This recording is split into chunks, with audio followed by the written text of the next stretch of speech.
Amarembo y'ihuriro ryanyu Ikiyago Web TV aruguruye. Kuri uno mwanya rero turaza kuganira ku kibazo cyo kumenya yuko mu Burundi hoba hagiye kuba ingwano canke kwatangwano igiye kuba. Hanyuma kandi turabire hamwe nimba impande zose uko ari zibiri zoshaka gushamirana ko zoba zifise canke ziteguye bikwiye ziteguriye ingorane canke ingaruka mbi y'ingwano yo kwaduka. Havugwa vyinshi mu gihugu, haba vyinshi mu gihugu. Abantu benshi rero baribaza bati mbega igihugu coba kigiye kwinjira mu ntambara ubundi? Ivyo bibazo rero tuza kurabira hamwe tuganire. Hanyuma ufise ico uterera urashobora guhamagara kuri WhatsApp canke utwandikire kuri Facebook canke mbere ukoreshe na Twitter. Kuri Twitter rero urakoresha akajambo akadirisha hagarika iyo ngwano. Mu gihe rero uturungikire murantunga ubwo butumwa turaza kuburonka kandi turaza kubushikiriza abariko baradukurikiranira ikibiriraho hano kuri YouTube. Murazi rero neza yuko hari amajambo menshi avugwa n'abanyepolitike canke abagwanya politike ihari ubu ikoreshwa n'abatwara muri iki gihe. Bakavuga ko politike bakoresha atari nziza, ari politike y'ubwicanyi, ari politike yo kutubahiriza akateka kazina muntu, ari politike yo kwigira naba abanyagihugu.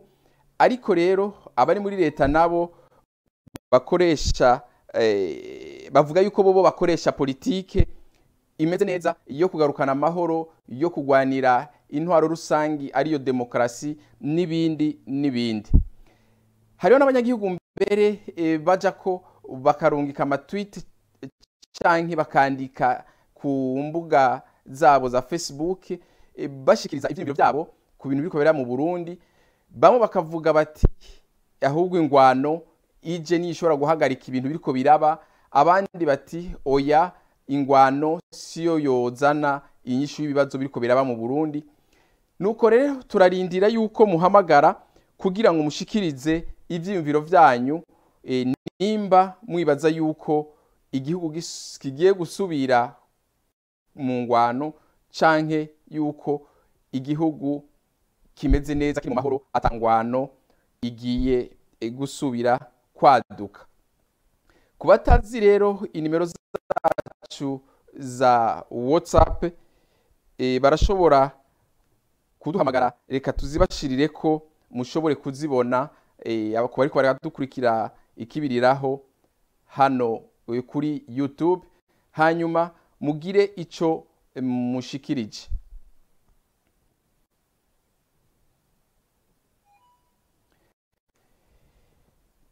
Mbere tukatangura kubabarira yuko aka kanya katumye ducegwa mu gutangura ibiganiro vyacu. Turiko turarondera uwuserukira Forebu kugira ngo aduhe umuco ku bintu bivugwa, ariko nivyo twashoboye kumuronka, ariko yatubwiye yuko aza kuturonderera uwundi muntu ashobora kuvugana natwe. N'ubu turacarindiriye kugira ngo turabe yuko tworonka uwo muntu aserukira Forebu kugira ngo aduhe umuco ku bintu bimwe bimwe bigenda bivugwa. Ariko rero ikibazo ca mbere, mbega Uburundi bwo babugiye gusubira mu ngwano? Twumvirize ivyo nyene cyubahiro umukuru w'igihugu Petero Nkurunziza wewe avuga kuri ico kibazo.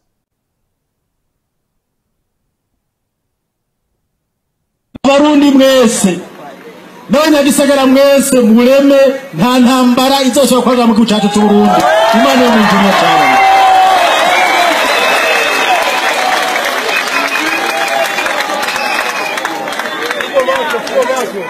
Umwe wese mu mugambwe arimwo mwumve neza yuko ubutandukane bwanyu nibwo butunzi Imana yabahaye. kutaba umugambwe umwe nibisigura ko muransi muri Barundi. Hii kitu ina matatizo kidogo. Twakanya yuko kutaba umigambwe imwe, kutaba madini amwe, kutaba moko amwe, kwa mudafise ibitsina bimwe, izo singorane Imana irabizi, mugana ubutunzi kuri mwese. Ubutunzi nagira umuntu azoza kwigisha ngo nuko mudasangiye umugambwe ngo muri abansi, mumenye neza yuko ubwo butandukane bwanyu Imana yaduhaye igihugu c'Uburundi kimwe ngo tugisangire n'ibintu byose. Ninaje tuma rero tubahamagari kubana neza mu migambwe yanyu, mwitabira amanama, ariko twashaka kubabwira ikintu cyambere gikomeye, muraja muri ayo manama mwakoze. Nagira umuntu atakazi kiwe, imigambi myiza turayikeneye, abategetsi beza turabakeneye, muga ikintu cyambere gikomeye umenye neza yuko ari witoza, ari uzotora, mwese muzobeshwaho n'ibikorwa. Nawe uzotora ngo yicare, nawe uzomutoye yicare bazomukura acatana. Ni lazima tuchape kazi.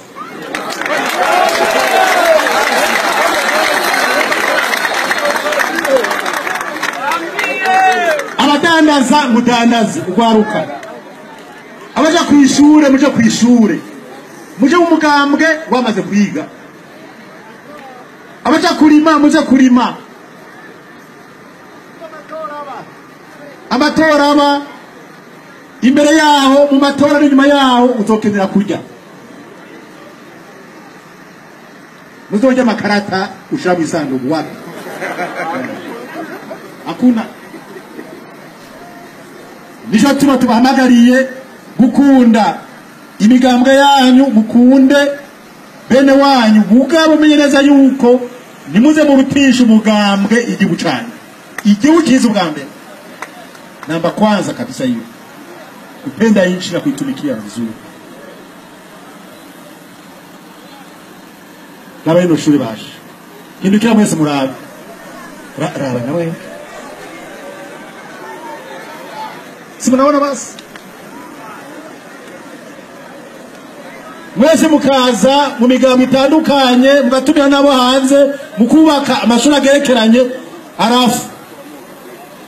Saa 9 saa 10 mnaenda kwa mkutano wa chama. Hakuna tatizo hiyo.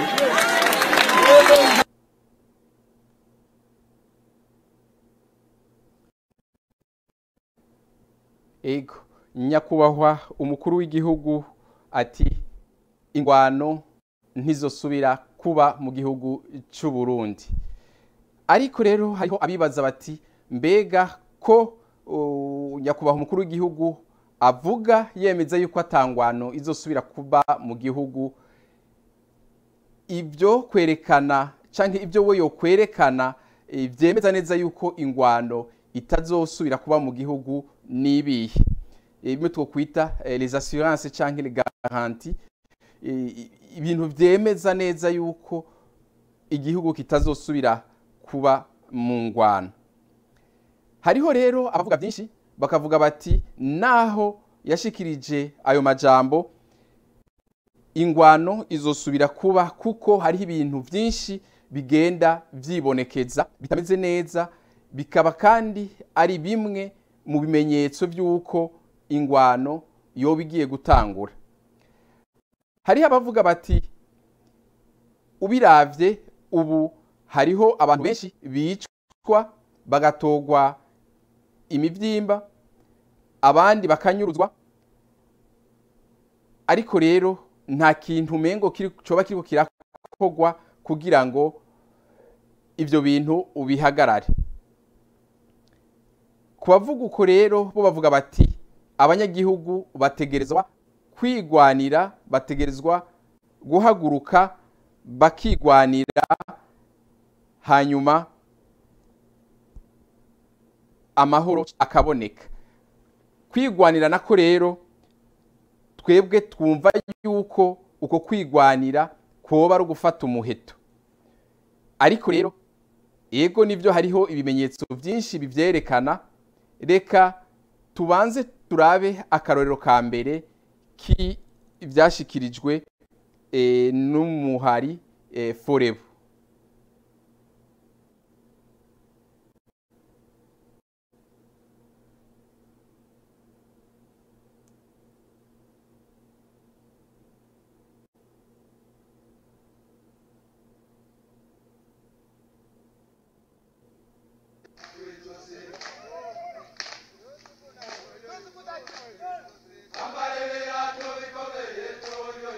Ego nkuko mubibona rero uyo numugwi Forebu. Reka tumaze duhagarike gatoya kugira ngo twitabe umunywanyi. Allo? Allo. Ego sinzi ko mutwumva. Turabumva neza. Ego murashobora kutubwira akazina kanyu naho muhamagaye muherereye? Kwitwa Pascal, turi mu Burundi. Ego Pascal mu Burundi, namahoro hiyo? Namahoro turashima.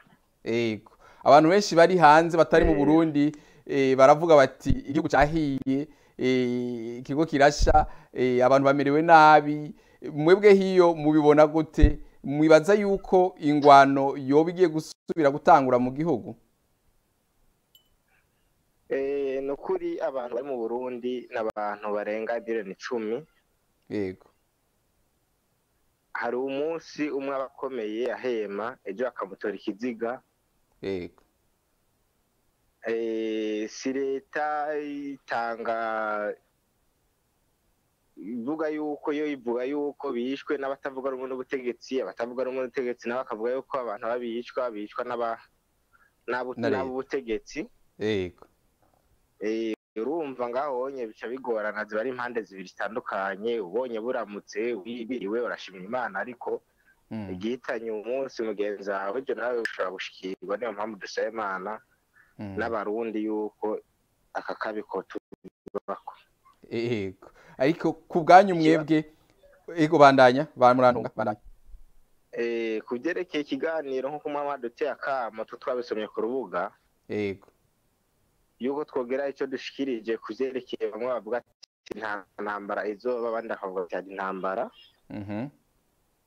Ku bwacu twasaba yuko mwozo tubariza abantu yego bavuga yuko bafashe ibigwanisho byo kurwanya ubutegetsi ntwaro ya Petero Nkurunziza.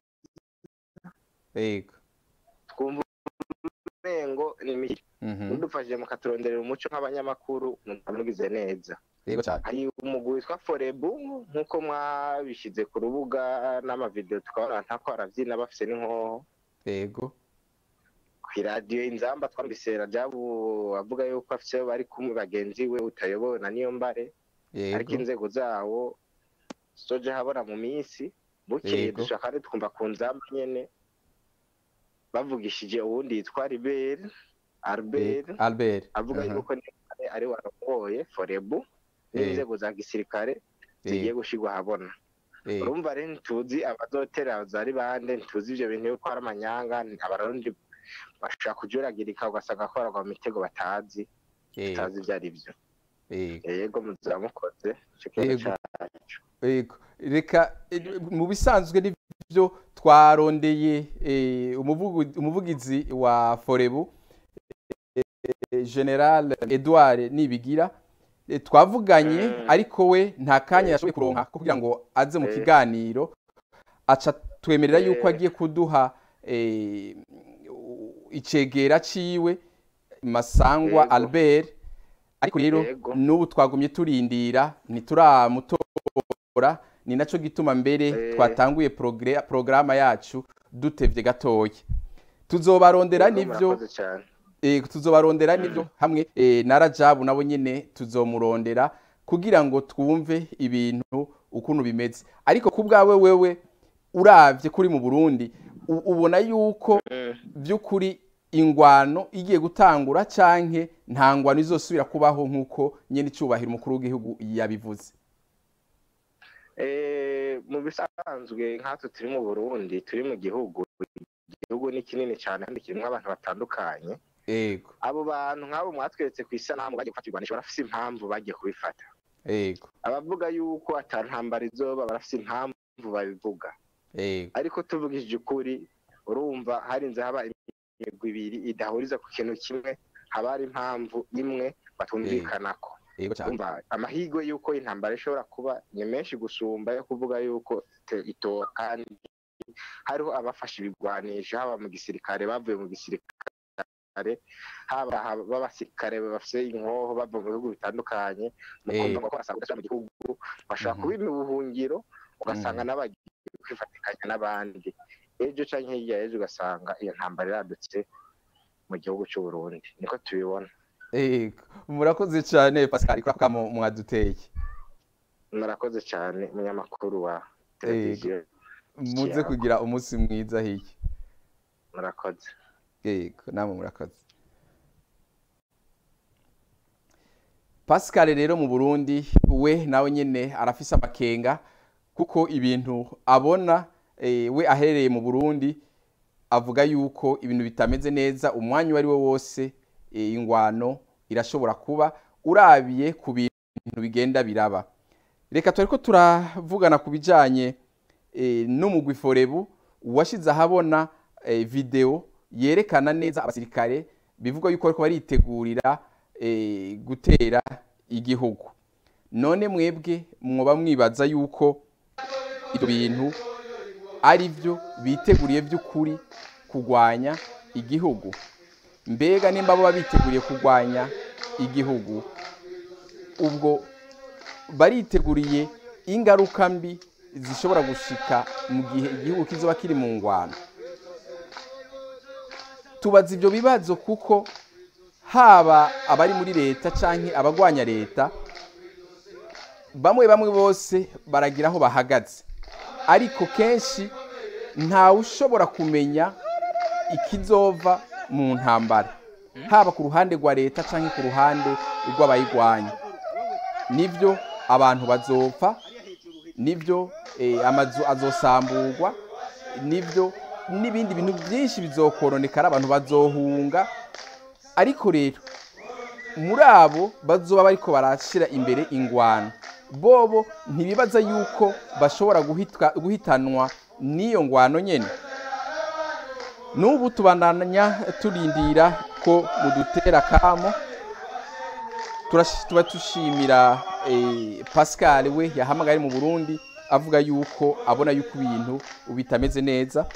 Reka dufate akaruhuko gatoya kugira ngo tuze kugaruka mu kanya tubandanya n'iki kiganiro.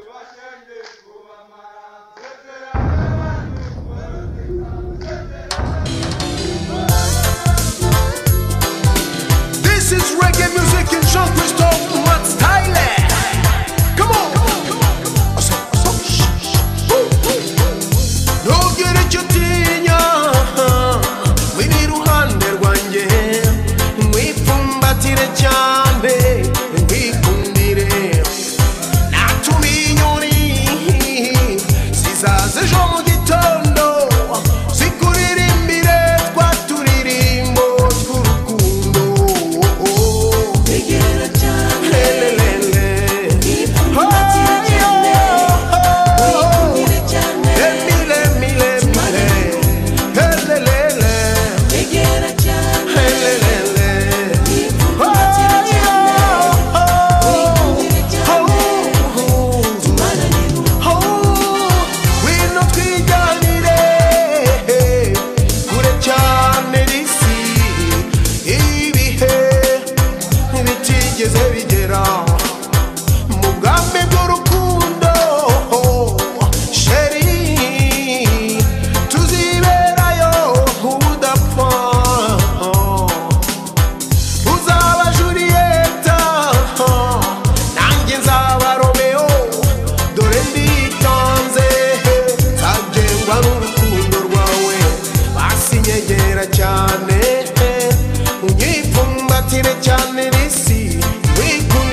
yewe ntwari we helema Megera cyane yewe shenge we Megera cyane yewe disi we helema Megera cyane wipfumbatire cyane Megera cyane yewe ntwari we helema Megera cyane yewe shenge we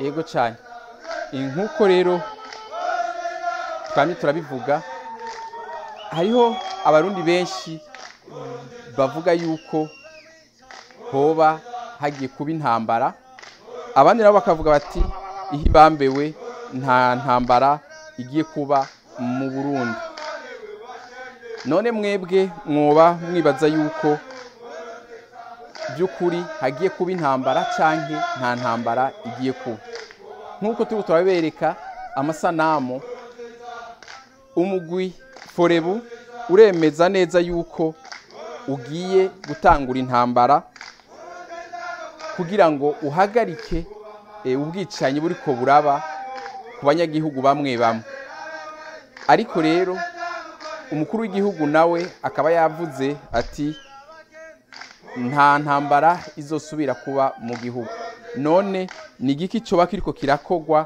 kugira ngo abanyagihugu bamenye by'ukuri yuko intambara itagiye gusubira kuba mu Burundi ahubwo hagiye kuba amahoro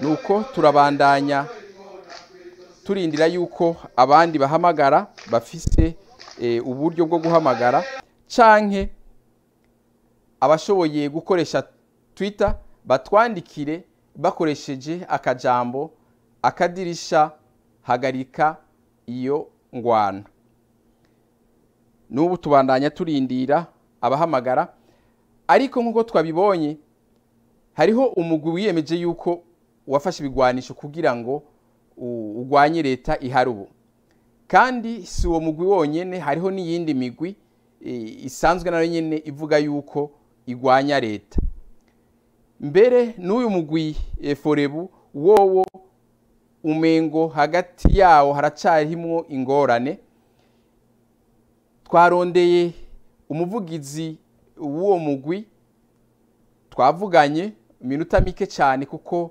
atamwanya yari asanzwe afise atwemerera yuko agiye kuduha icegera ciwe ariko n'ubu turacarindiriye kuganira n'icegera ciwe ntiturashobora kumutora ariko aho tumutorera hose turaza kubashikiriza ivyumviro vyiwe turaza kuganira nawe muraza kumva ivyo azoba ariko arashikiriza nimba Uburundi bugiye gusubira mu ntambara canke ko budagiye gusubira mu ntambara kandi nimba bobo biteguriye ingaruka mbi z'ingwano mu gihe yokwemeza yuko ingwano igiye gusubira mu Burundi nkuko turako turabivuga rero si bo muri uwo mugwi forebu harimwo ukutumvikana kubagiye barakurikirana amakuru yavugwa barumva yuko hariho n'umushinga ntahe Rajabu Hussein nawe nyene avuga yuko ari wo muri uwo mugwi ariko akavuga yuko hakirimwo ukwitegura ko umugwi utaramera neza kugira ngo ibikorwa vyayo bitangure mbere nawe nyene turaza kumwumviriza muri iki kiganiro ariko rero reka tubandanye kandi twumvirize akandi karirimbo turagaruka ahanyuma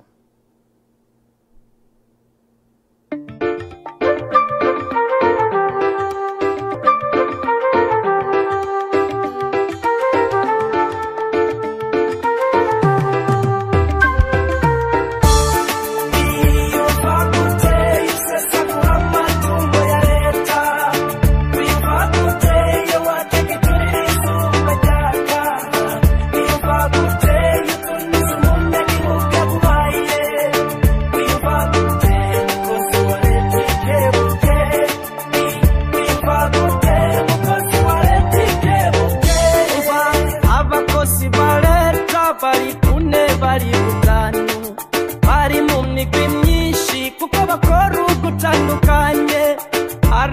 bafise agatima ko gukorera igihugu cabo, akaba n'abandi bamenja bagashira byose mu nyungu zabo. Leta mbega ninde? Leta ni wewe, leta ni jewe. Wivye igihugu cawe, wivye wewe n'umuryango wawe. Ingaruka mbi zisosa zizoshika no ku mwana wawe. Imfashanyo zirasuka, shira byose mu mufuko wawe. Reka amafaranga ya leta akora igikorwa yagenewe.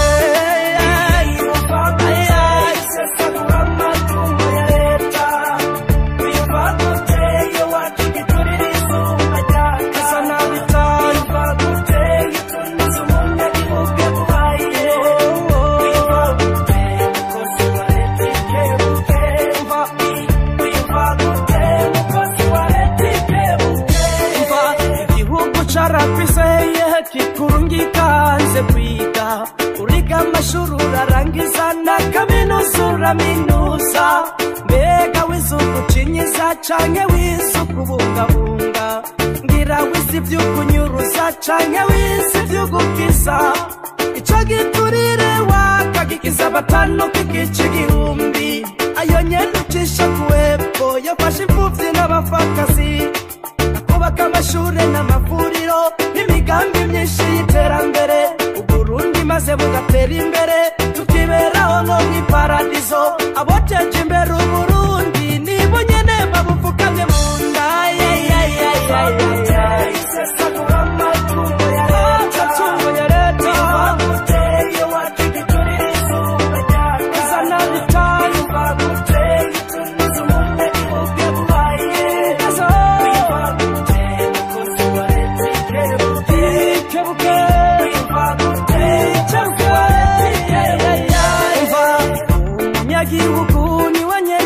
Umukozi wa leta, umunyagihugu ni watanga ikora ngo inyubako zigwizwe.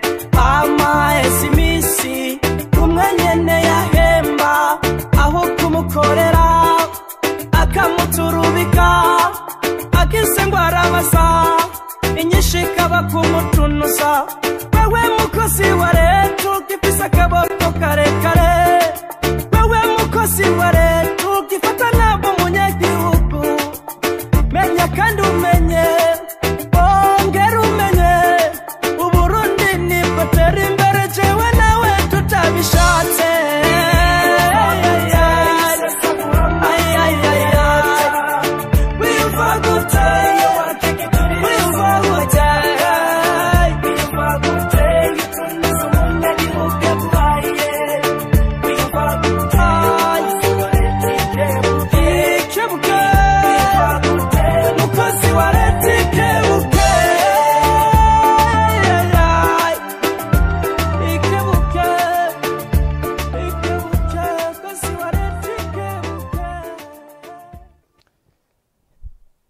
Ego cyane, nk'uko turiko turabiganira ko uno munsi hoba hariho hategurwa ingwano mu Burundi canke nta ngwano igiye kuba mu Burundi.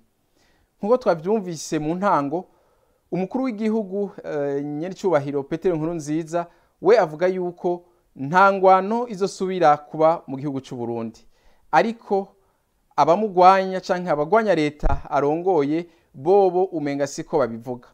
Ariko kandi ugiye kubiraba, hariho n'ibindi bimenyetso bitari bike vyerekana neza yuko ibintu bitifashe neza, ko umwanya wari we wose hashobora kuba ingwano.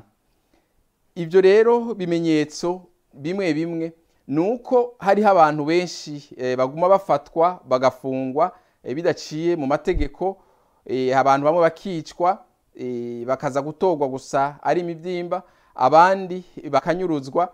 Ivyo rero bigatuma amakungu avuga ati agateka kazina muntu kariko karahonyangwa cyane mu gihugu, reka turungikeyo abapolisi mpuzamakungu bazokurikiranira hafi ibintu vy'ihonyangwa ry'agateka kazina muntu. Hakaba rero n'imigwi ica ivuka kugira ngo irabe yuko yoja kugwanya leta ihari kugira ngo ikingire abo banyagihugu. Hariho n'amajambo mbere ashikirizwa haba ku ruhande rwa leta canke ku ruhande rw'abarigwanya, wumva yuko ari amajambo ataremesha, na cane cane ko hariho imishikirano yari yateguwe, baramaze kubonana kabiri, ariko ubu ukamengo iyo mishikirano isa nuko ihagaze, bigatuma rero abanyagihugu benshi bagira ubwoba bavuga bati mbega ko umengo ukumvikana hagati y'abanyepolitike gusa no guhagaze, twebwe tugiye kuba bande. Impande zose umengo zirihagarara ko ntizishaka kubandanya n'ibiganiro ngo bashike ku ntambwe yo kumvikana ibizokurikira n'ibihe. Ariko rero kenshi abo muri abatagwanya murantunga abagwanya leta bo bavuga bati leta niyo idashaka kuganira, ariko leta nayo ikavuga iti twebwe dushaka kuganirira hagati mu gihugu, n'abanyagihugu dushaka kuganirira hanze canke ngo tuganire n'abashatse gutembagaza intwaro yatowe n'abanyagihugu. Ugaca usanga rero impande zose uko ari zibiri zica zihagarara ko, kandi mu gihe zihagaze ko rero muca musanga ibintu bica bimera nabi. Niho hacatangura kuvuka amajambo amwamwe ubu asigaye avugwa, ukumva bamwe bavuga bati kiretse twese dupfuye, abandi nabo ngo tuzogira ibi nibi. Murumva rero yuko ibintu bikigoye, ibintu biragoye cyane. Tukasaba rero yuko nimba mufise agatelefone hafi mukoresha WhatsApp, muhamagare mutubwire icyo mwibaza, nimba by'ukuri igihugu mubona kigiye kusubira mu ngwano canke nimba igihugu kitazosubira mu ngwano nk'uko nyene icyubahiro umukuru w'igihugu yabivuze. Twabarondereye rero umuvugizi w'umugwi canke umuhari Forebu, ariko nubu turacarindiriye icegera c'umuvugizi kugira ngo dushobore kuganira nawe, aduhe umuco ku bintu bimwe bimwe biguma bivugwa, hanyuma tubandanye n'ikiganiro cacu. Ariko rero tubanze kandi dufate akandi karuhuko gatoya mu kurindira yuko tumuronka, hanyuma turagaruka tubandanye twumve n'abandi ukuntu babivuga kubijanye nuko ingwano yobwiye gutangura mu Burundi canke ko atangwano igiye kuba mu gihugu cy'u Burundi.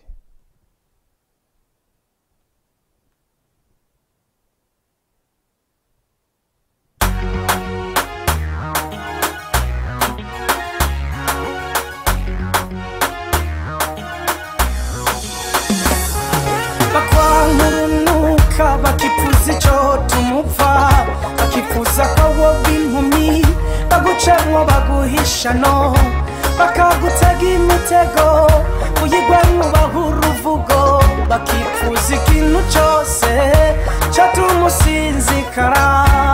Ibyo bintu byose Imana ikabigukiza, ukaguma muri wa wundi abansi shavura iniga, bakagutega icobo Imana ikagutega icanzo, ukaguma utera imbere baheka nk'imisaya. Sinishavu kuko abantu sibomana, niko bameze ariko abantu sibomana. Sinishavu kuko abantu sibomana, niko bameze ariko abantu sibomana.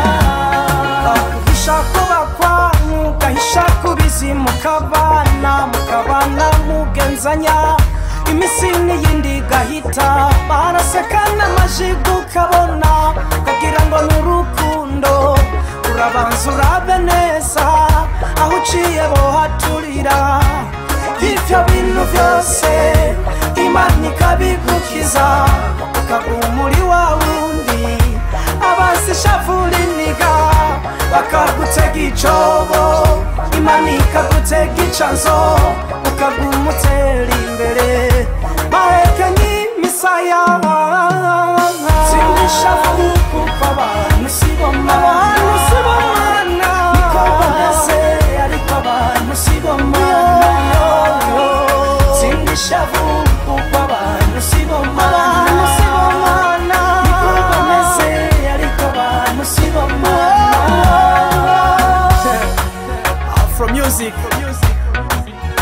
Family Bro,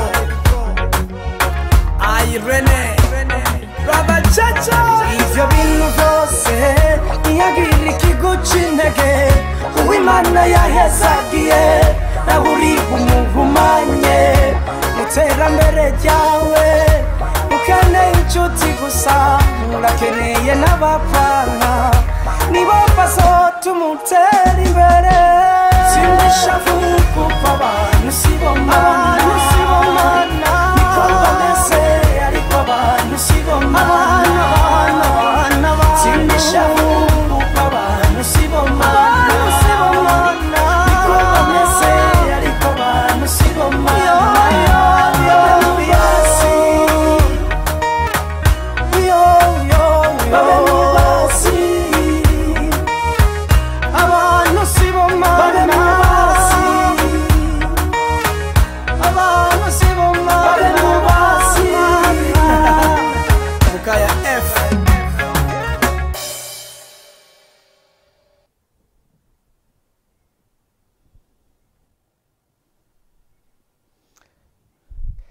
Ego cyane, reka tubandanye n'iki kiganiro. Abantu benshi rero baguma batwandikira ubutumwa ku nimero zacu za WhatsApp, ariko rero nk'uko twaba tubivuga, inimero za WhatsApp tuzakira ko abahamagaye gusa, kuko byoza biratugora kugira ngo tuze turasoma ubutumwa bwanditswe kuri WhatsApp. Tukifuza yuko ababishoboye bohamagara, ariko abadashoboye guhamagara bifuza kwandika, bashobora kwandika bakoresheje Twitter canke bagiye ku rubuga ngurukanabumenyi Facebook, hanyuma batwandikire bagire komantere ku jambo nyamukuru turiko turaganira kuno munsi. Nivyo ubwo butumwa canke iyo komantere baza kwandika iza kuboneka hano imbere, abariko baradukurikiranira ikibiraho kuri YouTube baca babona ivyo uwo muntu azoba yanditse. Nuko rero turacabandanya n'ikiganiro cacu, n'ubu turashobora kuronka icegera c'umuvugizi w'umugwi canke umuhari Forebu. Turacabandanya turindira, turashobora kugira amahirwe tukamutora. None ivyifashe gute mu Burundi? Twaronse umunywanyi yahamagaye Pascal atubwira yuko nawe nyene afise ubwoba yuko umwanya wari wo wose ibintu bishobora kumera nabi. Hanyuma muri Forebu naho rero bakavuga bati bariko baritegurira kugwanya leta ihari ubu, ariko kandi hakaba n'umushinga ntahe Hussein Rajab nawe nyene ari mu mugwi Forebu, nawe afise ico ashikiriza kubijanye n'ibiko biraba mu gihugu, na cane cane kwishura ku kibazo cyo kumenya nimba ingwano ugiye gutangura mu gihugu canke ko atangwano izosubira kuba mu gihugu.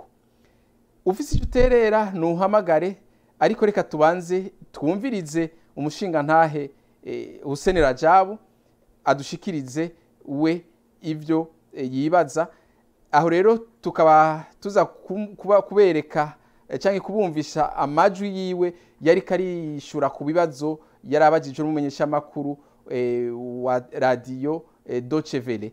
Nuko rero tumwumvirize. Ouais, donc donc le Forebu entend par la force faire cesser les violations des droits de l'homme constatées actuellement, hein, c'est ça? Voilà, ce sont des forces républicaines qui se sont mises ensemble. C'est un grand rassemblement du peuple burundais qui est en phase d'organisation.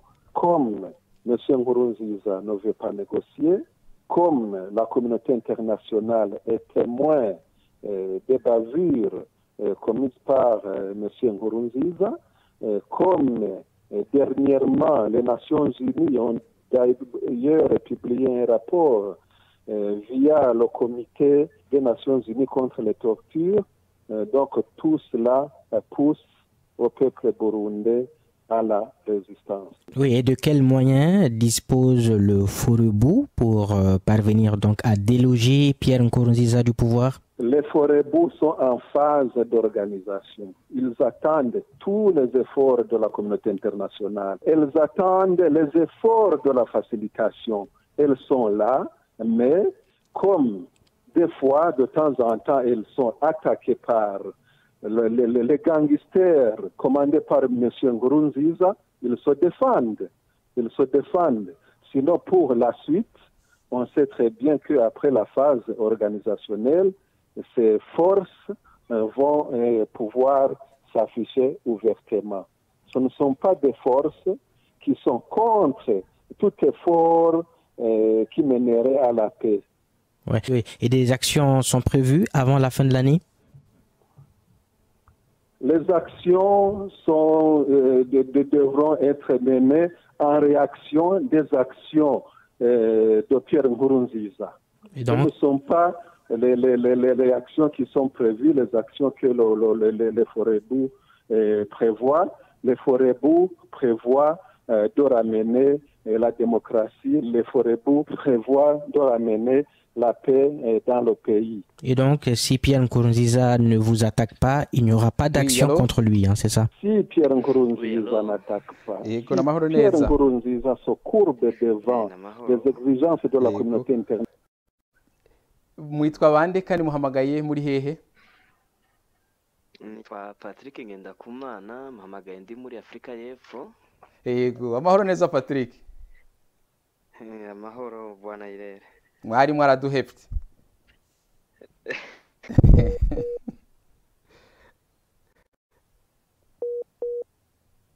Allo.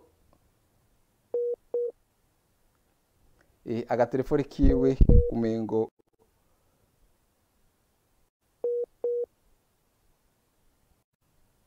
aracari ku murongo, uno munywanyi ahamagaye aracari ku murongo, ariko umenga yoba yaronse abandi bantu bamuhamagara.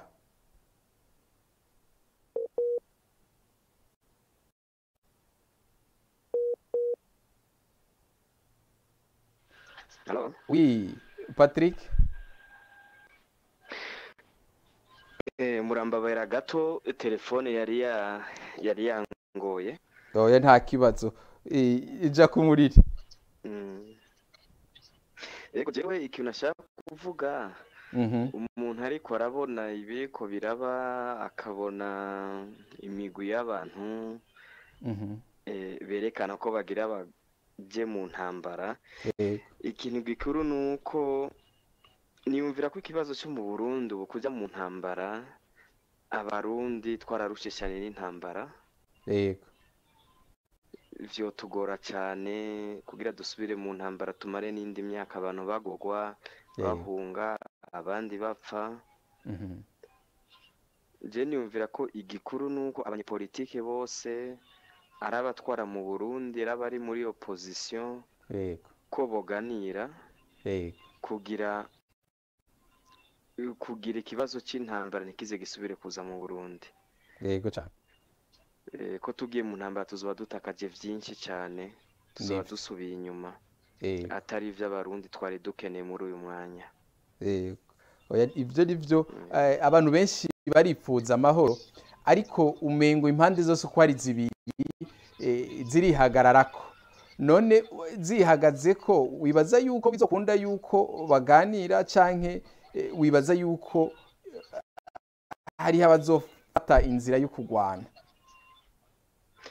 Jewe niyumvira ko ivyo kudadaza vyose bo bikuramwo, bagashira imbere inyungu y'abanyagihugu. Neza cyane. Kubera abaja mu ntambara sabari hejuru yabo batuma. Bo nibabona nibiriko biraba. Niyumvira yuko ibintu vyo kudadaza kugira gute bo vyikuramwo, hama bakaganira neza, kujya bavuze ko ari dialogue inclusive, hama abarundi twaronka amahoro, tukagerageza guteza imbere igihugu cyacu, ivy'intambara tukavyikuramwo. Uko niko ndabibona. Okay, murakoze neza cyane Patrick, mwagize neza kuduhamagara, mwari mwaraduhevye. Murakoze namwe. Kubuze kugira umugoroba mwiza hiye. twese ni ibintu by'akazi mugabo bunzora mboneka. Okay, murakoze cyane. Okay, mugira umunsi mwiza. Yego nawe. Okay, merci. Bye. Bye. Uyo rero yari Patrick muri Afrika y'Epfo, nawe akavuga ati nivyo hari ibintu bimenyetso byinshi byerekana yuko tugo tuja habi, ariko agahagarara kuja muri kuvuga yuko abarundi ico bakeneye ubu, ico banyote ubu singwano ahubwo n'amahoro, kugira ngo abanyepolitike baba abagwanya leta canke abari ku butegetsi ubu bokora uko bashoboye kose kugira ngo bazana amahoro mu banyagihugu, bagende bicare bumvikane kugira ngo iyo ngwano ntibe nk'uko ibimenyetso byinshi biguma vyerekana. Turiko turabumvisha rero amajwi ya nyine cyubahiro Hussein Rajabu, harisigaye gusa amasegonda 20 kugira ngo arangize ibyo yari karavuga, ariko naho twabicishije mu Faransa mu majambo make aravuga yuko ari forebu iri kwiratangura canke iri mu gihe cyo kwitegura, hanyuma bakamubaza bati mbega muzokora gute kugira ngo mumukure inkuru nziza mumwirukane, we akatangura gusigura ukuntu forebu imeze, akavuga yuko bobo bishura canke ego nivyo bishura bakoresheje ibitero mu gihe baba batewe n'abayoboka inkuru nziza, kandi we kubwiwe akavuga yuko ahubwo forebu n'abasirikare igizwe n'abasirikare n'abanyagihugu bakunda igihugu. Bamubajije kandi nimba ibi bikorwa canke ingwano tududuriye ko yotangura imbere yuko uyu mwaka urangira, ariko ntiyabivuze neza ngo abitomore, ariko yavuze ati mu gihe nkuru nziza atazobandanya abatera, mu gihe nkuru nziza azubahiriza agateka kazina muntu, mu gihe inkuru nziza zitaba ibiganiro nta kizoba, ariko muca mwumva yuko byerekana neza yuko mu gihe ibyo bintu yagiye arashikiriza bitabaye hashobora kuca haba ingwano naho atabiduduriye ko ngo abantu bavyumve. Nuko rero abadukurikiye mwese turabashimiye ku kanya kanyu, nuko tuzosubira mu ndwiza, tuzobamenyesha nico tuzoganira ko mu ndwiza ku munsi wa 4 canke uwa 3, ariko rero gushika ku mpera z'ikiganiro cacu nitwashoboye kuronka icegera c'umuvugizi wa forebu, kuko twari tuzi ko tuza kuganira nawe ashobore kutubwira neza uko ibintu bimeze, ariko rero nitwashoboye kumuronka. Ubwo nitwamuronka tuzovugana nawe, tuzomubazanira mufise ibibazo mu mubaza, muzohamagara mu mubaze kugira ngo avyishure. Murakoze neza cyane mwese mwakurikiye ikiganiro, murahawe kandi ikaze hano ku ihuriro ryanyu Ikiyago Web TV ku munsi wa 6 canke ku munsi wa Munguza. Mwari kumwe na Hilaire Urinkuru, naho ubutaha murakoze.